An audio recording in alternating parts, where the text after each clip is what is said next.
Comment fabrique-t-on le chocolat? Chaque année, plus de 4 millions de tonnes de chocolat sont produites dans le monde. Une avalanche de gourmandise. En moyenne, un Français en consomme 6,5 kg par an, dont une bonne partie à Pâques et à Noël. Mais au fait, les tablettes de chocolat, ça pousse dans les arbres? Pas tout à fait, mais tout commence avec un arbre originaire d'Amérique centrale, le cacaoyer.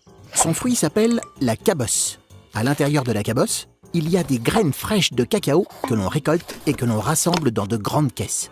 C'est la fermentation, durant laquelle la graine change. Sa pulpe est éliminée et elle se transforme en fèves de cacao. Puis les fèves sont rôties à plus de 100 degrés. On appelle cela la torréfaction. C'est là que se forment les bons arômes de chocolat. Au terme d'une série de concassages et de broyages, on obtient une pâte de cacao amer. Cette pâte connaît deux usages différents. Dans un premier cas, la pâte est pressée. Par cette opération, on sépare le beurre de cacao du cacao en poudre. Mais dans le cas où on veut faire du chocolat noir, on garde la pâte de cacao et on y ajoute du sucre. Avec de la poudre de lait en plus, ça devient du chocolat au lait. Le chocolat blanc, par contre, ne contient pas de cacao, juste du beurre de cacao, du sucre et du lait.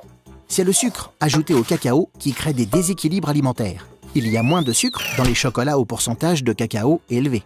Bénéfique pour le cœur, la tension et le moral, le pur chocolat noir est plein de vertus. Et quand c'est bon pour la santé, c'est encore meilleur. Tu te poses des questions? Nous, on y répond.